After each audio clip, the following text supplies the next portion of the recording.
Sem dúvida, o melhor método de estudo é o método RAD, roteiro autodidata. Esse método eu atribuo os créditos ao Pedro Assad.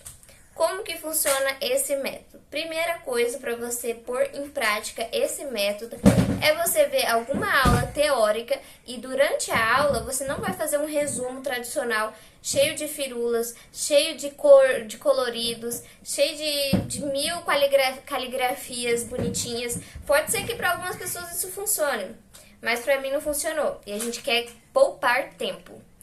Bom, durante a aula você vai marcando, você vai fazer de fato um roteiro daquela aula, marcando somente pontos importantes para você dar uma aula para si mesmo depois que essa aula acabar.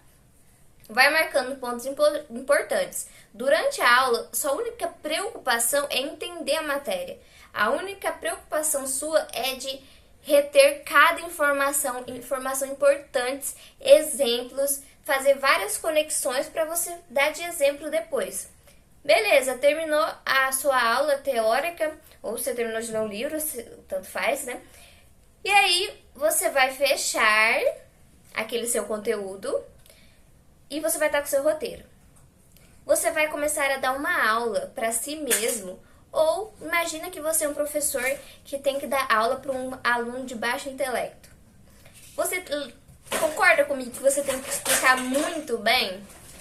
Então você vai pegar aquele roteiro, vai esconder ou deixa aí de uma forma que você não veja e você vai explicando. Você começa, hoje nós aprendemos sobre isso, tal, e você vai praticando a sua argumentação, o seu vocabulário. Então, se você esquecer, você tá lá, você pega seu roteiro tá ali para te auxiliar, não para você pegar ali o seu roteiro e começar a ler. Se você esquecer, você pega, você olha lá, então é isso que eu vi na aula. E aí você vai puxando na sua memória o que você entendeu daquele conteúdo. E se você ficar muitas vezes olhando para o roteiro, sinal que você não aprendeu. Sinal que você precisa voltar na aula e assistir novamente e depois você vai dar uma aula para si mesmo. Benefícios do método RAD. Primeiro ponto é que ele te ajuda, ele estimula você a trabalhar seu vocabulário, sua linguagem, porque se você for parar para observar, quantas vezes ao dia você conversa uma conversa coerente, uma conversa que tem bastante exemplos, que força você a falar corretamente. Normalmente a sua conversa é assim: oi, tudo bem? Tô com fome, tô querendo ir embora. Nossa, será que não vai acabar esse dia pra mim ir embora do serviço? Vamos ser sinceros, vocês não estão estimulando sua linguagem. E aí quando chega lá na redação, você tem que argumentar, você tem que escrever, você tem que lembrar de repertórios. Então, por isso que o método RAD, ele estimula você a falar melhor, a ter mais vocabulário. Por quê? Porque depois que você vai ter que dar uma aula para si mesmo, você vai precisar fazer várias conexões, vai precisar conectar um assunto ao outro, lembrar de exemplos. Então, por isso que ele é muito benéfico nesse quesito.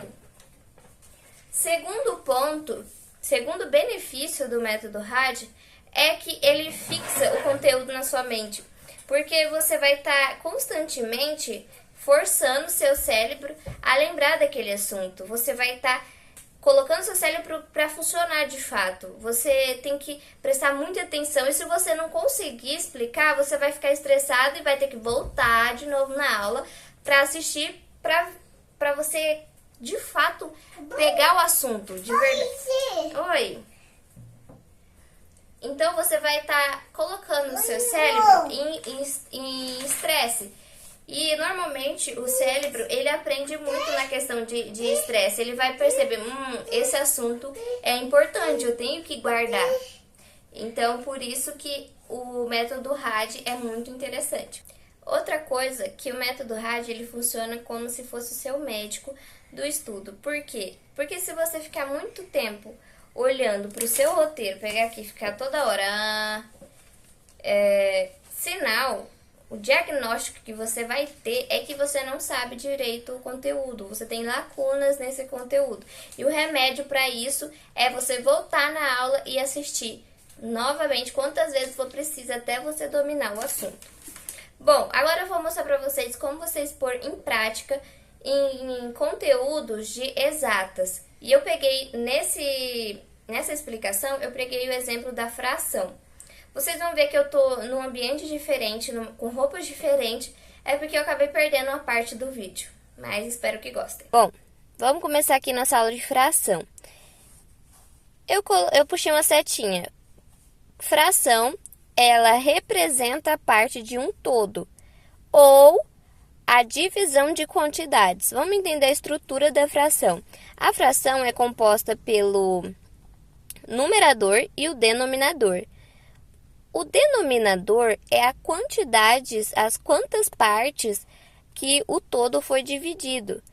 Por exemplo, e o numerador é como, eu gosto de exemplificar que o numerador é como se fosse a parte que eu vou pegar, sabe? Por exemplo, eu desenhei aqui uma barra de chocolate. E eu peguei meio dessa barra de chocolate. Então, o denominador é o que determina quantas partes foi dividida. Quantas partes foi dividida.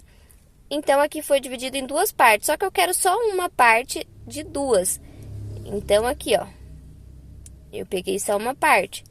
Isso também pode ser, lembrando que toda fração é uma divisão. Então, se a gente for dividir 1 dividido para 2, vai dar meio. Então, essa fração pode ser também dita como meio, tá? Ou também como 50%. Aí a gente já tá entrando na notação de porcentagem, voltando aqui para a fração. Você vai vendo que a gente vai criando conexões com outros assuntos. Beleza, existe alguns tipos de fração. Fração própria. O que é a fração própria? É quando o numerador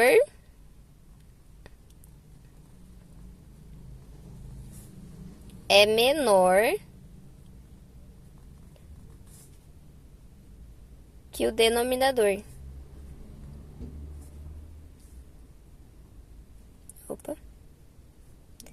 Denominador. Então, esse caso aqui de 1 sobre 2. Isso aqui é uma fração própria, porque o numerador é menor que o denominador. E outra coisa é que quando o numerador é menor que o denominador, a fração sempre vai dar quebrada, vai dar decimal. Por quê?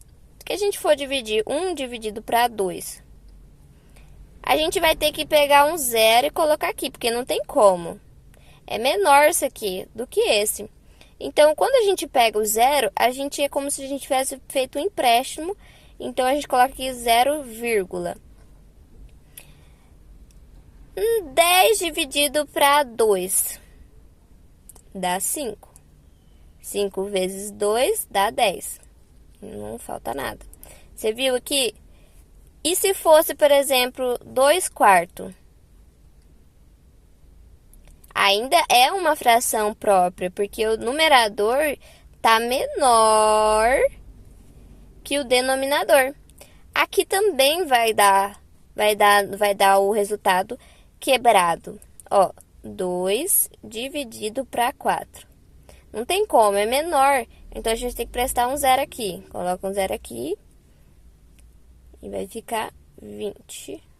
Aqui 5. 5 vezes o 4 é meio. Você percebe que é o mesmo valor dessa daqui? A gente já vai chegar nisso. Lembra desse exemplo. Beleza, a gente entendeu a fração própria. Quando o numerador é menor que o denominador. Fração imprópria. Se própria é quando o numerador é menor que o denominador, a fração imprópria é ao contrário, é quando o numerador é maior que o denominador.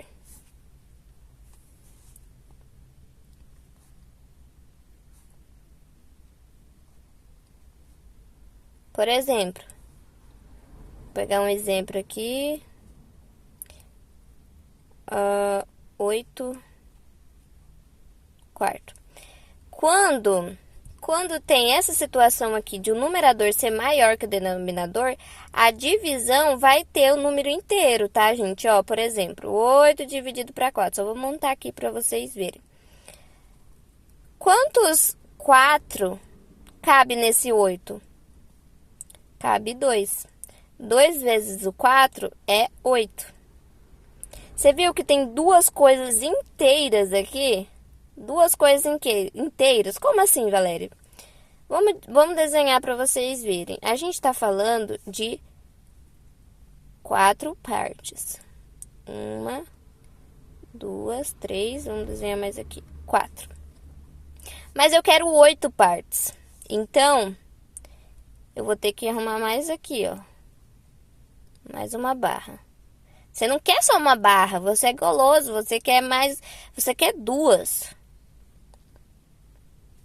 Viu? Agora, ó, vamos pegar, você pegou essa, 2, 3, 4, 5, 6, 7, 8. Então, é 2 coisas inteiras. Então, toda vez que o numerador for maior que o denominador, vai ser uma coisa inteira ou maior do que uma coisa inteira. Eu espero que vocês tenham compreendido. Agora vamos para outro conceito, fração equivalente. O que isso quer dizer? Equivalente lembra muito equivale. Então, é isso mesmo. Ó, esse exemplo aqui que a gente pegou do 1 sobre 2. 1 sobre 2... ele se refere ao meio. Mas se eu duplicar o 1, vai para 2. E se eu duplicar o 2, vai para 4.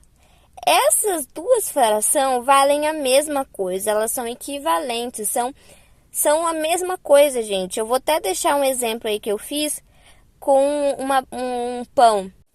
Por exemplo. E se nós pegar aquele mesmo pão, ó, nós tínhamos cortado um pão e meio, né? Metade de outra parte. E se nós pegar o mesmo pão, e aí em vez de uma parte, eu quero 2 partes. 2 quartos. 2 quartos desse... É o mesmo pão, gente. Mas eu quero 2 quartos. Eu quero 2 partes desse pão. Como que eu vou fazer? Eu vou pegar esse pão... e vou cortar ele em mais partes, né? Deixa eu cortar aqui. Beleza, cortei aqui. E aí, 2 quartos. O quarto condiz com o tanto de parte que tem. E o 2 é a quantidade que eu quero. Então, eu pego 2. E a fração vai ficar 2 quartos. Que é de 4 partes divididas, eu peguei 2. 2 quartos. Se eu não quiser 2 quartos, eu quero 4 oitavos. Eu vou ter que cortar mais pequenininho ainda, mas a gente vai estar falando da mesma fração. A gente vai estar falando do mesmo pão. Vou cortar aqui pra vocês. Cortei aqui pra vocês. Tem uma menina que não pega a faca aqui. Cortei aqui pra vocês. Gente, e a gente tá falando do mesmo pão. Isso é uma fração equivalente. Por exemplo, agora eu não quero mais 2 partes. Eu quero 4 partes de oitavo. Aqui tem 8 pedaços e eu quero 4 dessas. Ó, 1, 2, 3, 4. Entenderam? Continua sendo o mesmo pão, mas agora eu quis 8 pedaços. É a mesma quantidade, gente, é a mesma quantidade. É a mesma quantidade de 1 sobre 2, de 2 quartos, e agora é a mesma quantidade de 4 oitavos. Por exemplo, eu tenho essa banana aqui que eu levei pro serviço para passear, né? Eu tenho essa banana. Ela representa um todo. Mas e se eu quiser só metade dessa banana? Aí eu vou ter que quebrar ela em duas partes. Isso representa 1/2. E eu só quero só metade dela, né, gente? Então, é o meio. Foi o meio dessa banana, o meio do todo. Entenderam? Para esse vídeo não ficar tão grande, eu vou falando aqui para vocês. Outro conceito da fração é a fração aparente. É quando a fração, o numerador é maior do que o denominador. E isso vai dar um número, inteiro, vai dar algo inteiro. É tipo essa daqui que a gente fez de 8/4. Vocês lembram? Ela é uma fração aparente. Toda a fração aparente, ela é imprópria. Por quê? Porque vocês sabem que a imprópria é quando o numerador é maior do que o denominador. Outro conceito também muito interessante é a fração irredutível. O que significa? Significa que a fração ela pode ser simplificada para ficar mais usual, para ficar mais simples, né? E nisso tem frações que não tem como, elas não conseguem não conseguem mais dividir. Outra coisa importante para vocês entenderem sobre a fração, as frações, para você somar frações entre si, você tem que igualar os denominadores também, igual nós fizemos aqui, e somar normalmente. E na subtração também, você tem que tirar o MMC, igualar os denominadores e subtrair normalmente. É o mesmo processo que eu fiz aqui para comparar as frações, mas aí você vai usar o sinal que está lá. Já a multiplicação é muito de boa, é muito fácil. Você não precisa igualar os denominadores. Você vai multiplicar numerador com numerador e denominador com denominador. A divisão também é muito simples. O que você vai fazer? Você vai repetir a primeira e multiplicar pelo inverso da segunda. Vou mostrar para vocês, vem aqui. Beleza, a gente tem uma divisão de fração aqui. Lembra que eu falei? A gente repete a primeira e multiplica o inverso da segunda. Como que aqui é para inverter? Então, o 8, o denominador, vai passar como numerador. E a gente vai multiplicar. E o numerador vai passar como denominador. E aí, a gente vai resolver a fração normalmente, de multiplicação. 2 vezes o 8, 16. 4 vezes o 3, 12. E essa é a resposta. Valéria, por que muda o sinal? Porque toda vez que a gente muda o número de alguma posição, ele inverte o sinal dele, ele muda o sinal dele, por isso que fica multiplicando. Uma dica para vocês é vocês tentar relacionar o assunto que vocês estão estudando, por exemplo, de exata, no seu cotidiano. Tinha muito essa questão, muita essa crença, né, de que pra que eu vou usar matemática no meu dia a dia? Pra que eu vou usar matemática na vida? E, gente, é muito interessante, porque matemática você usa em receitas, principalmente fração. Você vê muito 3/4 de xícara, 1,5 xícara. Então, a gente usa, sim, matemática. Por exemplo, também para você comparar os preços do mercado, para você saber se vale a pena ou não um produto. Então, usa em diversos lugares, gente. Vocês têm que relacionar o conteúdo que vocês estão estudando com o seu cotidiano, porque assim vai ficar mais fácil de vocês lembrarem. E normalmente na prova do Enem, é assim, eles trazem coisas do cotidiano que você precisa resolver com aquele determinado assunto que você estudou. Chega de exatas, agora vamos falar das humanas. Vou trazer aqui o exemplo de biologia. Eu trouxe até meu caderninho que eu anoto as coisas de biologia. Claro que quando é o conteúdo mais conteudista, como na área de humanas, você vai ter que anotar mais coisas. Mas mesmo assim, vai ser bem menos do que um resumo aí tradicional. Não criticando, né? Mas já criticando. Então, eu vou mostrar aqui pra vocês. Eu estava estudando sobre citologia. Gente, e biologia acho que é uma das matérias mais interessantes que tem. Matemática também eu tô gostando bastante. Ó, aqui é os meus resumos. Ó, você vê que tem um pouco de palavras, mas não é exagerado. Aí eu vou anotando. Vou anotando aqui. E você vai fazer o mesmo processo. Você vai explicar o que você entendeu. Então é isso, gente.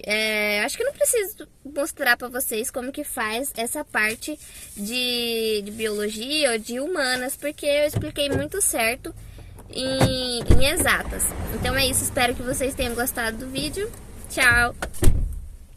Meu marido chegou.